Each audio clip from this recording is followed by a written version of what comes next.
Hi hello welcome back. എല്ലാവർക്കും ഒരു പുതിയ വീഡിയോയിലേക്ക് സ്വാഗതം. എല്ലാവരും സുഖമായിട്ടും സന്തോഷമായിട്ടും ഇരിക്കുന്നു എന്ന് വിശ്വസിക്കുന്നു. ഇന്നൊരു ബർത്ത്ഡേ സ്പെഷ്യൽ വ്ളോഗാണ്. മെയ് 21 എൻ്റെ ബർത്ത്ഡേ ആയിരുന്നു, അതായത് ഇന്നലെ രാവിലെ ഒരു 3:30 ആയപ്പോഴത്തേന് എഴുന്നേറ്റു. രാവിലെ എഴുന്നേറ്റതിൻ്റെ കാരണം ഇന്ന് നമ്മൾ അമ്പലപ്പുഴ അമ്പലത്തിൽ പോകുന്നുണ്ട്. മോൻ ജനിച്ചിട്ട് മോനെ കൊണ്ട് പോകാമെന്ന് ഇങ്ങനെ പറഞ്ഞിട്ടുണ്ടായിരുന്നു, പക്ഷേ ഇതുവരെ നടന്നില്ല. പിന്നെ ഇന്ന് എൻ്റെ ബർത്ത്ഡേയും കൂടെ ആയതുകൊണ്ട് രണ്ടും ഒരുമിച്ച് നടക്കട്ടെ എന്ന് വിചാരിച്ച് നമ്മളെല്ലാം കൂടെ അമ്പലപ്പുഴ അമ്പലത്തിൽ പോവുകയാണ്. രാവിലെ എഴുന്നേറ്റപ്പോൾ തന്നെ മോനും എൻ്റെ കൂടെ തന്നെ എഴുന്നേറ്റിട്ടുണ്ട്. പിന്നെ അവനെ ഒന്ന് ജസ്റ്റ് കുളിപ്പിച്ച് ഡ്രസ്സൊക്കെ മാറി അച്ഛൻ്റെ കയ്യിൽ ഏൽപ്പിച്ചിട്ടാണ് ഞാൻ പിന്നെ ഒരുങ്ങാനായിട്ട് തുടങ്ങിയത്. രാവിലെ 5 മണിക്ക് ഇറങ്ങണമെന്നാണ് എല്ലാവരും തീരുമാനിച്ചത്. പക്ഷേ ഒരുക്കമൊക്കെ കഴിഞ്ഞ് ഇറങ്ങിയപ്പോഴത്തേന് 5:30 ആയി. ഏത് കമ്മലാണ് ചേരുന്നത് എന്നാണ് ഞാൻ ഈ നോക്കിക്കൊണ്ടിരിക്കുന്നത്. രണ്ടും ഇട്ട് നോക്കിയിട്ട് ഏതാ ചേരുന്നത് നോക്കുക. അതാണ് ഒരെണ്ണം പൊത്തി വെച്ചിട്ട് മറ്റേതൊക്കെ നോക്കുന്നത്. റെഡ് കളറാണ് ഞാൻ സെലക്ട് ചെയ്തത്. പക്ഷേ ഇപ്പോൾ വീഡിയോ കണ്ടപ്പോഴത്തേന് എനിക്ക് തോന്നുന്നു മറ്റേ കമ്മലായിരുന്നു കുറച്ചും കൂടെ ചേരുന്നത്. ഇനി പറഞ്ഞിട്ട് കാര്യമില്ല, സാരമില്ല, പോട്ട്.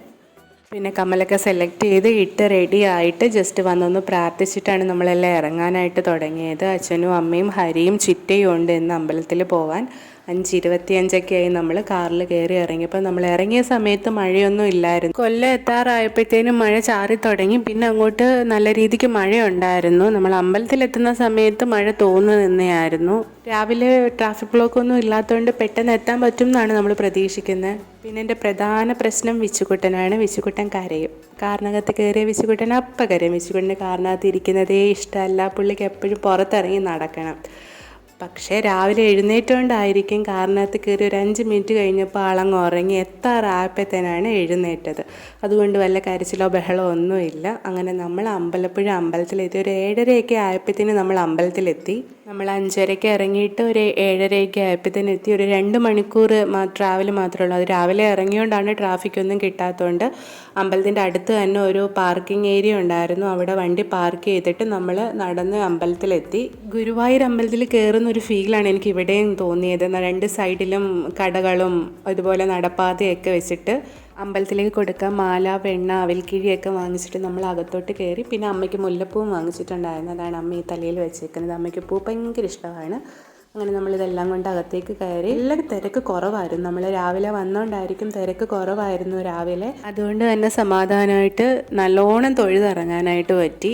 പിന്നെ അമ്പലപ്പുഴ അമ്പലത്തിൽ വരാനുള്ള പ്രധാന കാരണം എന്ന് പറഞ്ഞാൽ വിച്ചുകുട്ടൻ ഒരു നേർച്ച അമ്മ നേർന്നിട്ടുണ്ടായിരുന്നു. വിച്ചുകുട്ടൻ ഇവിടെ ഒരു തുലാഭാരം നടത്താമെന്ന്. അങ്ങനെ അതിന് വേണ്ടിയിട്ട് തോറത്തും നേരിയതും ഒക്കെ അവിടെ നിന്ന് തന്നെ വാങ്ങിച്ചിട്ട് വിച്ചുകുട്ടനെ മുണ്ടൊക്കെ ഉടുപ്പിച്ച് സുന്ദരക്കുട്ടനാക്കി നിർത്തിയേക്കുവാണ് തുലാഭാരം തൂക്കാനായിട്ട്.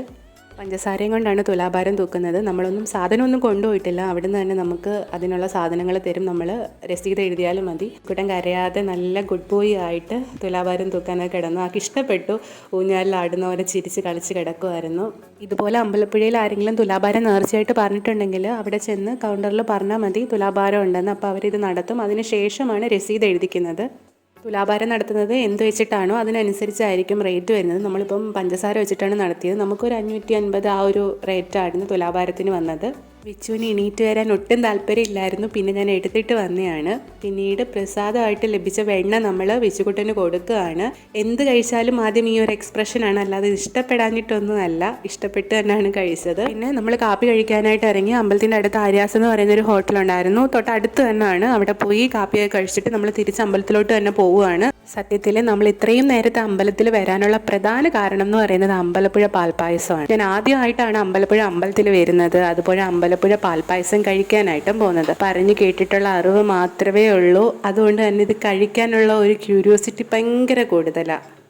ആദ്യം രസീത് എഴുതുന്ന 70 പേർക്ക് മാത്രമാണ് അവിടെ പായസം കിട്ടുന്നത്. രാവിലെ 11 മണി തൊട്ടാണ് അവിടെ പായസത്തിനുള്ള രസീത് എഴുതി തുടങ്ങുന്നത്.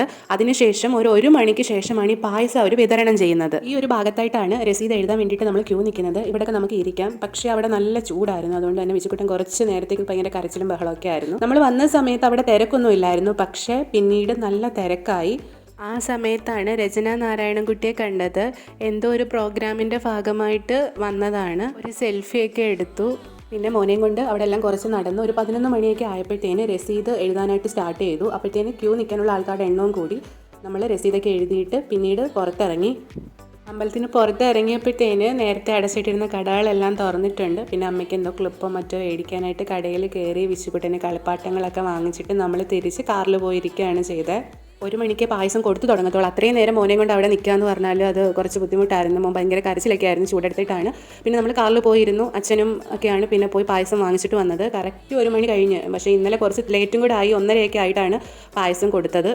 പായസമൊക്കെ വാങ്ങി നമ്മൾ അമ്പലത്തിൽ നിന്ന് ഇറങ്ങി. പിന്നെ അവിടെ അടുത്ത് തന്നെ ഒരു ഹോട്ടലിൽ കയറി നമ്മൾ ഫുഡും കൂടെ കഴിച്ചിട്ടാണ് പിന്നീട് ഇങ്ങോട്ടുള്ള യാത്ര തുടർന്നത്. പിന്നെ നമുക്ക് അവിടെയുള്ള നല്ല ഹോട്ടലൊന്നും അറിയത്തില്ലായിരുന്നു. അമ്പലത്തിൽ വെച്ച് പരിചയപ്പെട്ട ഒരു അങ്കിളാണ് നമുക്ക് ഈ ഒരു ഹോട്ടൽ സജസ്റ്റ് ചെയ്തത്. ഹരിപ്പാടുള്ള മുരളി ഹോട്ടലാണ്. നല്ല ഫുഡായിരുന്നു. അച്ഛൻ മീൽസ്, ഞാൻ ബിരിയാണിയൊക്കെയാണ് ഓർഡർ ചെയ്തത്. ഓർഡർ ചെയ്ത ഫുഡെല്ലാം നല്ല ടേസ്റ്റ് ഉണ്ടായിരുന്നു. ഞാൻ ബിരിയാണിയാണ് ഓർഡർ ചെയ്തത്. നല്ല ബിരിയാണി ആയിരുന്നു. എനിക്ക് എല്ലായിടത്തെയും ഒന്നും വലുതായിട്ട് ഇഷ്ടപ്പെട്ടില്ല, പക്ഷേ ഇത് ഇഷ്ടപ്പെട്ടു. ഇപ്പോൾ ഇവരെന്നെ കളിയാക്കുകയാണ്, ഞാൻ വീഡിയോ എടുക്കുന്നതിന്. അവർ കഴിച്ചുകൊണ്ടിരിക്കുമ്പോൾ ഞാൻ വീഡിയോ എടുക്കുന്നതിന് എന്നെ എന്തോ പറഞ്ഞ് കളിയാക്കുകയാണ്. അതിനുശേഷം വിച്ചുകുട്ടി എഴുന്നേറ്റു. ഇതിൻ്റെ ഇടയ്ക്കുള്ളതൊന്നും ഞാൻ ഷൂട്ട് ചെയ്തിട്ടില്ല. നല്ല ഉറക്കക്ഷീണം ഉണ്ടായതുകൊണ്ട് ഞാൻ നല്ല സുഖമായിട്ട് കാറിൽ കിടന്നുറങ്ങി. പിന്നെ കൊല്ലം എത്തിയപ്പോഴത്തേനും നമ്മൾ ചായ കുടിക്കാനായിട്ട് കയറി. ഞാൻ കോഫി കുടിച്ചു, ബാക്കി എല്ലാവരും ചായയൊക്കെ കുടിച്ചു. എന്താണെന്നറിയില്ല, പണ്ടോട്ടേ എൻ്റെ ഒരു ശീലമാണ് ദൂരെ യാത്രയ്ക്കൊക്കെ കാറിൽ കയറി അപ്പം ഞാൻ ഉറങ്ങും. പക്ഷേ ഇന്നലെ ഉറക്കം ഒട്ടും ശരിയായില്ല. കിടന്നപ്പോൾ നല്ല ലേറ്റും ആയി. രാവിലെ 3:30 എഴുന്നേക്കും കൂടെ ചെയ്തുകൊണ്ട് നല്ല ഉറക്കക്ഷീണം കൂടെ ഉണ്ടായിരുന്നു. അതുകൊണ്ട് നല്ല സുഖമായിരുന്നു കിടന്നുറങ്ങാൻ. ഞാൻ ചായ കുടിക്കാറായപ്പോഴത്തേനാണ് ഉണർന്നത്. അത് കഴിഞ്ഞിട്ട് ഞാൻ ഉറങ്ങി. അത് വീടെത്താറായപ്പോഴത്തേനാണ് പിന്നെ ഞാൻ എഴുന്നേറ്റത്. വീട്ടിൽ വന്നിട്ട് ആദ്യത്തെ പണി എന്ന് പറയുന്നത് പാൽപ്പായസം പൊട്ടിച്ച് കുടിക്കുക എന്നുള്ളതാണ്. നമ്മൾ അമ്പലപ്പുഴ വെച്ച് തന്നെ ഒരു ബോട്ടിൽ തീർത്തിട്ടുണ്ടായിരുന്നു. കൈ കിട്ടിയിട്ട് വെയിറ്റ് ചെയ്യാൻ ഒട്ടും ക്ഷമയില്ലാത്തതുകൊണ്ട് അപ്പോഴേ ഒരു ബോട്ടിൽ തീർത്തിട്ടാണ് നമ്മൾ വീട്ടിൽ വന്നത്. സൂപ്പർ ടേസ്റ്റ് ആയിരുന്നു. ഞാൻ ജീവിതത്തിൽ ഇതുവരെ ഇങ്ങനെ ഒരു പായസം കഴിച്ചിട്ടില്ല. അപ്പോൾ ഇത്രയും കഷ്ടപ്പെട്ട് വെയിറ്റ് ചെയ്ത് നിന്ന് വാങ്ങിച്ച പായസം ഒരു തരത്തിൽ നിരാശപ്പെടുത്തിയില്ല. Super taste. ഇത്രയാണ് ഇന്നത്തെ വീഡിയോ. പിന്നീട് ഞാൻ കുളിച്ചാൽ കിടക്കുകയാണ് ചെയ്തത്. പ്രത്യേകിച്ചൊന്നും ചെയ്തില്ല. നല്ല ജലദോഷം ഉണ്ടായിരുന്നു. വീഡിയോ ഇഷ്ടമായാൽ ലൈക്ക് ചെയ്യുക, ഷെയർ ചെയ്യുക, സബ്സ്ക്രൈബ് ചെയ്യുക. താങ്ക്